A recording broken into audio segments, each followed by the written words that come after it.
Molweni ndanamkela kuMamgobhozi TV. Bendiyenzile ke bethunani ivideo ndibalisa ngesehlo esehlele uMpumelelo Mseleku. Sasibona ke kwiphephandaba Isolezwe noMpumelelo Mseleku wenza ke i-live ethetha ngento yoba kuye kwafika amapolisa about 8 kwakhe. Eyangena ke uthi ke uzuve ingathi ungumntu ohlaselweyo, then ke bathatha i-30,000 kunye neentlamvu ezingekasetyenziswa okanye iimbumbulu zompu ezingekasetyenziswa, only to find out uba kanti kwabantu befikile mabini qha amapolisa, abanye ngabe-private security company. Loo nto ke ukuyasixoxisa uba hayi bo bekwenzeka ntoni mhlawumbi ngabantu abanomona nabo abakwi-security industry ebebefuna mhlawumbi kufunyanwe into kuMpumelelo abanjwe, but ke abafumenanga nto ibambisayo. uMpumelelo wachaza ke noba loo nto leyo iphantsi kwamagqwetha akhe. Wathi ke uzawuyenza ivideo kodwa ke siyabona ngoku uba uye wanikela kutatakhe uba enze ke ivideo. Sayazi ke utata uMusa Mseleku ungumntu oxhasayo kakhulu ke ifemeli yakhe. Makhe simve ke uba yena uthini ngesi sehlo okanye usibona njani. Sanibonani bantu baseNingizimu Afrika, nginosibindi la namqamba lo mfana nathi usibindi. Kunjani ndoda amadoda? Yaphila Lwandle, ngezwe kuwe. Ngizwile kuthiwa bongenelo yigebengu lapha, abantu wana bamaphoyisa nabanye abama-security bezokwenza ubugebengu. Cha ndoda amadoda ayithi ngikukhuthaze, yazi empilweni kuyenzeka kungcwekwe, kodwa mawudlondlobala ungalindeli ukuthi wonke umuntu uzokufisela okuhle ukuthi udlondlobala. Udaba lenzekile, abantu bafikile lapha la kuhlala khona indodana yami eBhalito. Eseniyazi nonke ukuthi eBhalito ngiyifihla impela.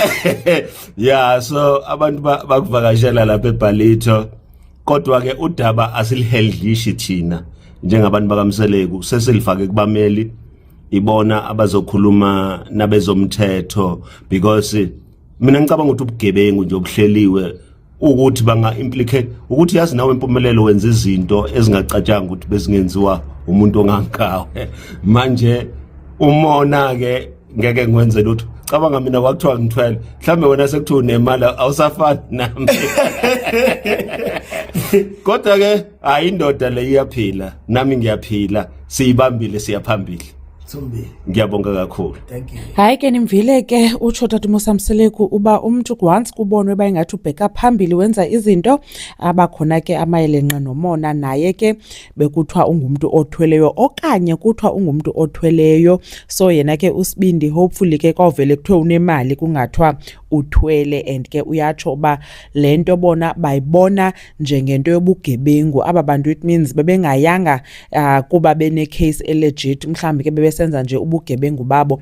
And yazi into endiye ndayicinga as ndimamele ethetha ndithi hey, kodwa banceda baye bebaninzi, because uba wayemnye okanye webabini obeza badubula usibindi aba bantu kuncede babe bebaninzi bamongamela, otherwise and ke ukubaza bengamapolisa. So obviously ke xa kufika abantu nawe ubona ngathi ngamapolisa mhlawumbi benxibe njengamapolisa funeka wenze lento kuthiwa yenze, otherwise uba bebeye nje hayi no besawubalisa enye.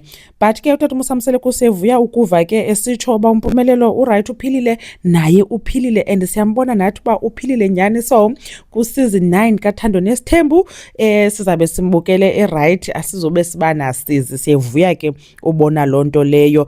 Enkosi kakhulu ke bethina nothi nibukele le video. Khanikhe nitsho ke nina ke banicinga ntoni ngayo. uMamgobhozi uyanibona kwivideo elandelayo. Bye.